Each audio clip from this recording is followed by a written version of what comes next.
Did you hear that joke about paper? Ah, never mind. It's terrible. Get it? Paper's terrible? Joke terrible? Thanks for joining me. It's Old Bald Dad here, together again. And we're going to be on a Wednesday. We're going to be Wacky Wednesday. Now, there's something about dads, becoming a dad, that I never even realized. It's how all of a sudden things change. And I don't just mean my hair left. Although I'd like to know where he went. One of the things that you find happen is when you're younger, you're driving down the road, you've got the music blaring, the windows down, and everybody's yelling at you to turn that down, or they're staring at you going, look at that crazy person. Then all of a sudden you wake up one day, you got kids in the back, and they're making noise, and you're trying to shush them, tell them to be quiet so you can check out the news, so you can hear what's going on. Funny thing about the news is sometimes there's incredibly crazy stories that are out there. On Wacky Wednesday, we're going to be looking at crazy news stories from around the world. So let's get in. Let's have a look at some crazy news stories today. These are found from all over, found in different news sites and things like that. We're going to take a look and we'll see what is there. Now, here is our first news story. And it goes like this. Woman spends thousands on vet for farting dog before discovering the real culprit.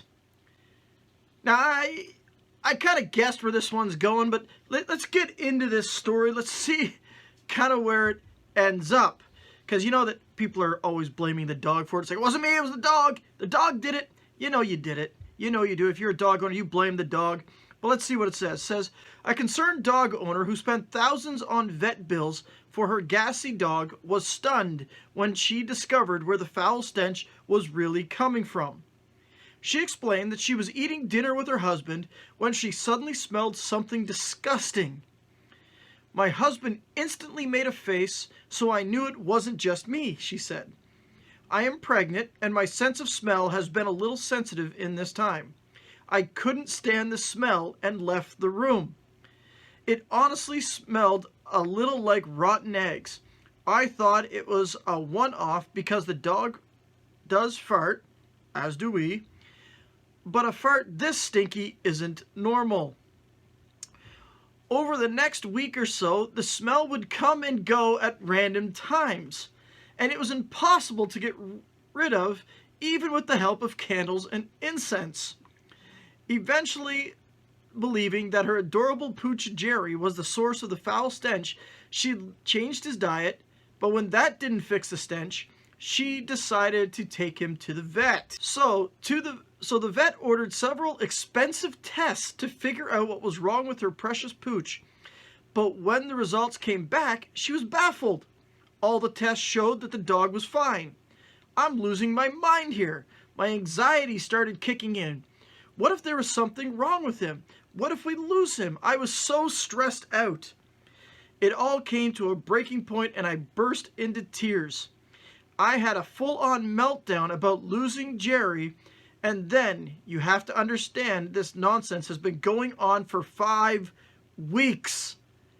My husband confesses the farts weren't the dog, but were him. Oh, come on. That's almost as bad as one of my jokes. One of my dad jokes. Come on. The guy let it go on, okay? It's not just happening once, okay? I can see that you're eating dinner. It happens once. You're blaming the dog because it smells absolutely terrible. And I can kind of see that. But then it comes and goes from time to time. Even then, the husband is still blaming the dog. Okay, I can kind of see that. He may be embarrassed. Maybe the husband needs to change the diet, not the dog. Because it smells bad. Look, I can understand this. I remember one time my wife got us Chinese food, and I don't know if the MSG just didn't agree with me or not. But I would let one go, and whew, I thought we were going to have to repaint the house. I thought we were going to have to repaint the living room. We were going to have to repaint everything. It was bad. And then my wife, from then on out, when she ordered Chinese for us, she'd go, is there any MSG in this? It's like, you can't have MSG. You're getting something else. I'm getting Chinese. You're getting something else. Okay? So I can understand the husband here. I can understand the husband being kind of apprehensive about this and blaming the dog. The dog can't defend itself. The dog has done it in the past. But come on. He let it go on not just for 5 weeks. He willingly forked out the money for vet bills, for tests. Those things ain't cheap. Look, I don't care. Look, by that point, I'd be fessing up. I'd be like, look, I'm not wasting the money on this. See, I'm not wasting the money. I did it. It was me. Just own it. Don't blame the dog. Own it. I don't know. What would you guys do? Would you keep hiding it? Would you keep blaming the dog? Or would you fess up to it? Let me know in the comments. Our second story is coming out of Australia. Something happened in Australia. And it title of it is Woman Baffled by Scary Discovery on Bathroom Wall as Others Tell Her to Move Out. Now I'm looking at that picture and I can't be the only one that's thinking this. That's something brown, kind of in an log form shape, and it's on a bathroom wall. Yeah, come on. I can't be the only one thinking that when I see that. Come on. There's got to be others who are thinking it too. I've had kids, and kind of reminds me of that scene from Daddy Day Camp, or Daddy Daycare, when the kid's in there and he's like, I missed. It's kind of what it looks like. It looks like someone missed. Because if that were on the floor, that's what I would think. But it says it's on the bathroom wall. What exactly is it? What is this thing here? It's on the bathroom wall. It says, with cold weather setting in, more creepy crawlies will be making their way into our homes for shelter. While we deal with a few daddy long legs bumping into the windows, over in Australia, the uninvited house guests they have to deal with can be on a whole other level. And one woman was left understandably alarmed when she went into her bathroom to find a strange formation which had appeared on the wall. With no idea what could possibly be lurking inside, she posted a photo on social media to show a cluster of 7 strange-looking brown structures stuck to the white tiles. She turned a Facebook group in the hopes someone could identify what the mysterious blobs were, asking, "What should I do? These are on the bathroom walls." Many members of the cleaning group were left equally baffled by the finding, offering her advice including run, sell up, and simply to move home. But thankfully, some members, and now an expert, confirmed, the brown formations were actually belonged to mud dabber wasps. Professor Dietrich Hochuli, an ecologist and University of Sydney professor, told news.com.au that the insects were relatively harmless. But what goes on in the nest is more like a horror story. Now, I don't care. Look, that means I think I'd prefer that a kid missed rather than that in my house. That there's 7 wasp nests in the house. And people, I think I'd agree with the people, just run, sell up, or move. Get out, I'm done, so whatever. And the professor's advice is to calm down. They're relatively harmless. They're relatively harmless. What does that even mean, relatively harmless? Like, come on. Relatively harmless means they're not harmless. Look, I've had to take down like 6 or 7 hornet's nests this year. And let me tell you, when you get stung, they hurt. Are you going to want to sit in your washroom and try to go and do about your business in the washroom with seeing these nests on your wall? What does he say the advice is? I'm going to go down here. He advised against spraying the nests and said the wasps can give a nasty sting if they feel threatened. Wait a minute. Didn't he just say that they were relatively harmless? Then he says, you should instead physically remove the structure when the wasps are not in or around the nest to avoid being harmed. Okay. The nests are in the bathroom.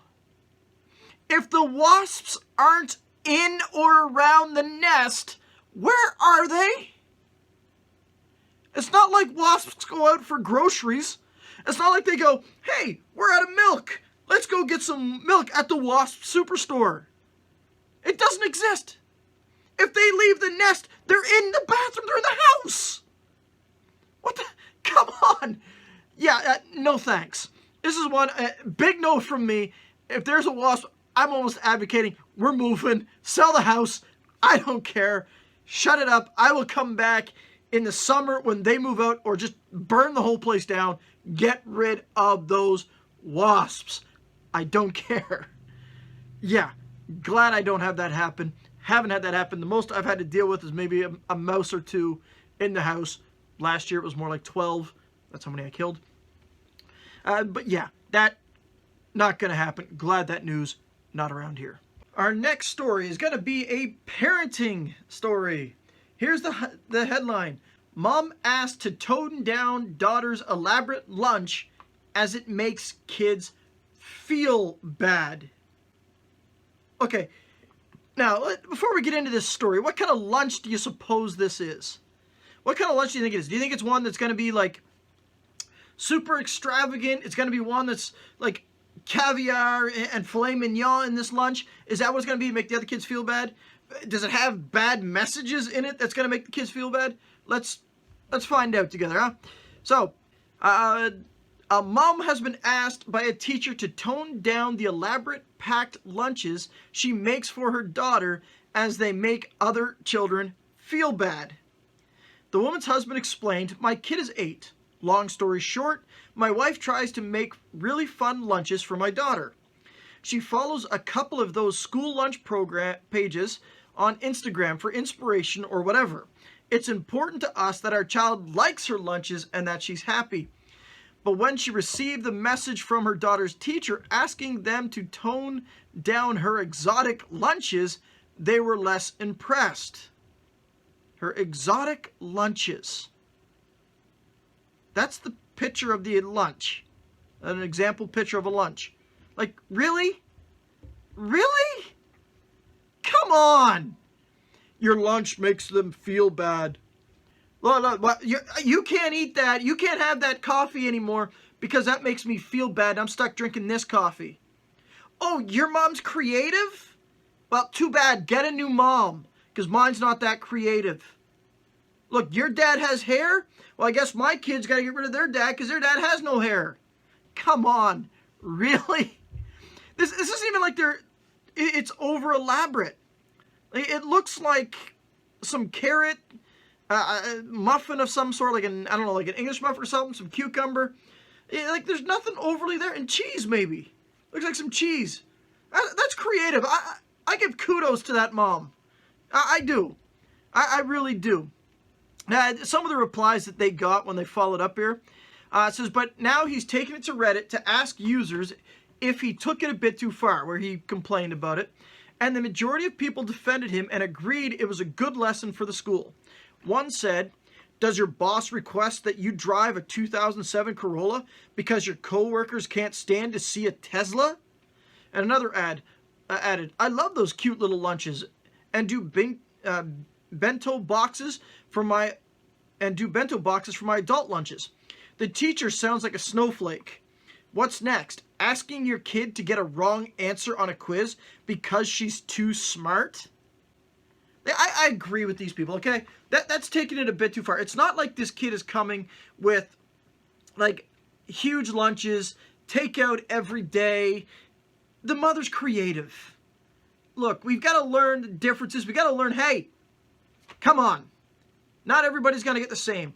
Do I get mad because I got people around me who drive much nicer cars than I do? Look, my van looks like it's starting to break down. I got rust spots. I got a door handle to fix. Do I complain because somebody else has got a better car? No, that's life. Learn to be content with what you got. Don't feel bad because somebody's got something else. Be happy. And don't ask a kid, you can't do that. Or else I'm going to have to start demanding everybody I meet, you got to shave your head because your hair makes me feel bad. So you shave your head so I feel better. That's what it's got to be. All bald people, we got to get together. Everybody else, shave your head so we don't feel bad about not having hair. Yeah, ridiculous, right?